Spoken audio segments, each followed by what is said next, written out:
Di lepas pantai Virginia, dasar laut baru-baru ini diubah secara sengaja. Kapal-kapal raksasa menyedot jutaan ton pasir, membentuk pola yang tampak seolah-olah sendok es krim raksasa telah mengeruk dasar laut. Ini bukanlah bencana geologi, melainkan fase pertama dari salah satu proyek rekayasa paling berani dan terbesar dalam sejarah Amerika Serikat.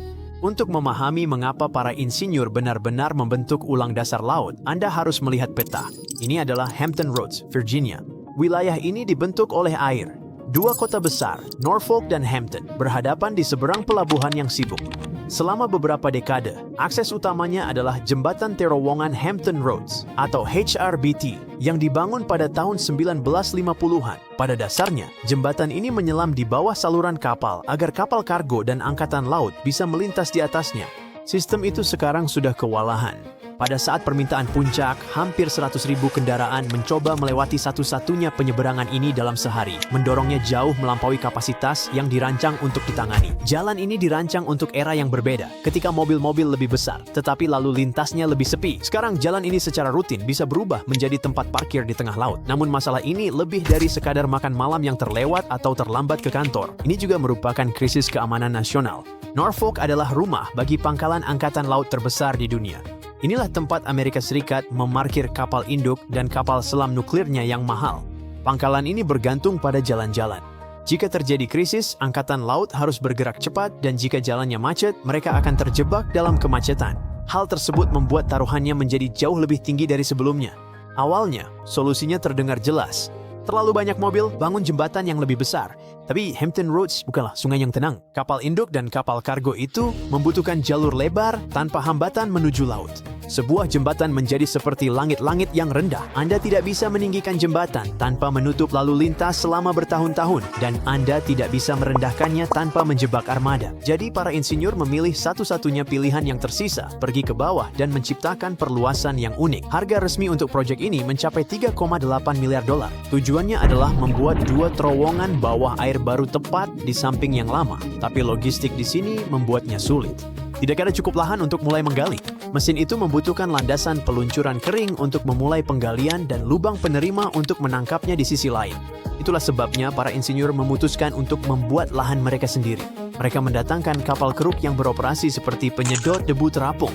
Kapal-kapal ini menurunkan kepala hisap ke dasar laut untuk mengisap dasar laut sebelum memompa campuran lumpur dan air itu melalui pipa-pipa terapung sepanjang bermil-mil. Hasilnya luar biasa. Pipa-pipa itu menyemburkan campuran tersebut dalam lengkungan tinggi yang tampak seperti pelangi keren yang berantakan sebelum menumpuk di permukaan. Proses ini memindahkan cukup banyak tanah untuk memperluas pulau buatan hingga 15 hektar, menciptakan lahan padat di tempat yang sebelumnya merupakan perairan terbuka. Namun, ini bukan sekadar pekerjaan penyedotan sederhana. Pelabuhan ini telah menjadi pusat angkatan laut selama berabad-abad. Dasar lautnya adalah kuburan sejarah yang hilang. Tim pengerukan harus waspada terhadap benda-benda yang belum meledak yang tersembunyi di dalam lumpur. Kita berbicara tentang bahan peledak yang dibuang dari berabad-abad lalu. Menyedot benda seperti itu ke dalam pipa bertekanan tinggi adalah cara cepat untuk merusak jadwal. Setelah tanah baru itu cukup padat untuk dipijak, tim konstruksi membutuhkan mesin raksasa yang mampu melahapnya. Itulah sebabnya mereka mendatangkan mesin raksasa mirip cacing yang disebut Mary. Mary jauh lebih dari sekadar bor raksasa super. Ia adalah pabrik berjalan yang panjangnya melebihi lapangan sepak bola dan beratnya lebih dari 9 juta pon, kira-kira seberat 9 pesawat jumbo yang terisi penuh ditumpuk satu sama lain. Di bagian depan mesin terdapat kepala pemotong raksasa selebar 46 kaki, dilapisi gigi baja yang berputar untuk mengunyah tanah, sementara bagian mesin lainnya membangun terowongan di belakangnya. Membangun mesin sebesar ini memakan biaya 70 juta dolar, dan ia harus dikirim dari Jerman dalam bentuk terpisah-pisah hanya untuk sampai ke lokasi proyek. Tapi bagian paling keren dari mesin ini bukanlah baja, melainkan unsur manusianya di dalam. Gigi pemotong itu tidak bertahan selamanya.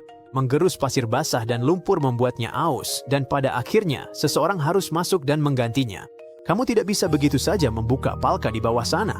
Kamu berada jauh di bawah pelabuhan, dengan bertonton air dan lumpur menekan dari segala arah. Sebagai gantinya, kru bekerja di dalam bagian mesin yang tertutup rapat dan bertekanan. Banyak alat yang bisa dijangkau dari dalam TBM itu sendiri, tapi tetap saja sempit, bising, dan tidak ramah.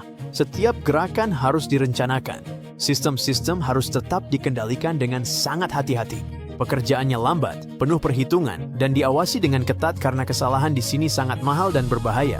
Menggali dengan Mary adalah aksi keseimbangan yang berbahaya. Tanah di bawah pelabuhan bukanlah batuan padat, melainkan lumpur basah yang lembut dan berperilaku seperti pasta gigi. Hal ini menciptakan mimpi buruk yang terus-menerus bagi para pilot yang mengoperasikan mesin itu. Jika Mary bergerak maju terlalu cepat, dia akan menggali berlebihan, artinya dia akan menyedot terlalu banyak tanah. Ini menciptakan rongga di bawah tanah yang bisa naik ke permukaan. Di darat, itu akan menjadi lubang jalan. Di laut, itu menciptakan lubang runtuhan besar yang bisa menelan air di atasnya dan membanjiri terowongan. Namun jika dia bergerak terlalu lambat, berat Samudra Atlantik yang sangat besar akan menghancurkan permukaan terowongan ke dalam. Untuk mencegah lautan menang, Mary menggunakan pelindung lumpur bertekanan untuk mendorong balik lumpur, menjaga permukaan terowongan tetap stabil, sementara pemotongnya terus menggali ke depan. Saat dia maju, lengan-lengan robotik memasang cincin beton di belakangnya, mengubah lubang di lumpur menjadi tabung kaku dan kedap air hanya dalam hitungan detik. Mengemudikannya adalah masalah lain. Mary tidak memiliki kaca depan. Para pilot mengemudi dalam keadaan buta di kegelapan.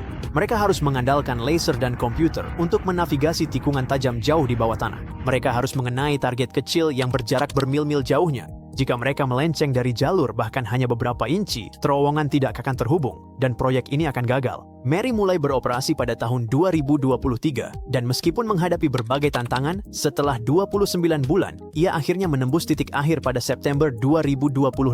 Meskipun terasa seperti garis akhir, sebenarnya ini hanyalah akhir dari satu fase saja. Membosankan terowongan menciptakan ruang kosong, tetapi kru masih harus membangun sistem saraf terowongan. Saat ini mereka sedang memasang jalan, listrik, dan pencahayaan. Tetapi bagian teknologi yang paling krusial justru tak terlihat oleh sebagian besar pengemudi. Itulah ventilasinya. Bahaya terbesar di dalam terowongan bawah air bukanlah kebocoran, melainkan kebakaran.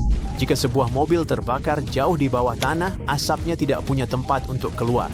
Untuk mengatasi hal ini, para insinyur memasang kipas jet raksasa yang tampak seperti mesin pesawat, terpasang di langit-langit.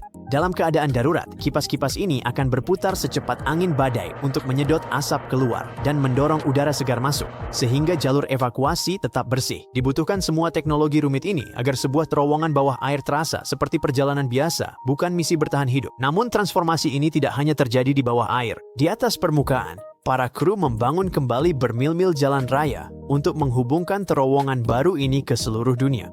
Ketika debu mengendap dan pita akhirnya dipotong, lanskap Virginia akan tampak hampir tak berubah. Airnya akan tetap ada di sana. Kapal-kapal akan terus berlayar, namun di bawah permukaan, dinamika kawasan ini akan berubah secara lebih fundamental.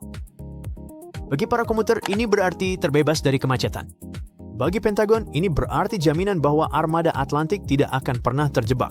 Namun bagi para insinyur, proyek ini adalah bukti dari sesuatu yang lebih besar. Ini adalah bukti bahwa kita tidak hanya bisa membangun struktur di atas rintangan, tetapi juga dapat berhasil mengubah bumi agar sesuai dengan kebutuhan kita. Para insinyur memindahkan pulau-pulau, menyedot dasar laut, dan mengebor sepanjang mil-mil lumpur yang tidak stabil untuk menciptakan jalur di tempat yang tidak pernah dimaksudkan oleh alam.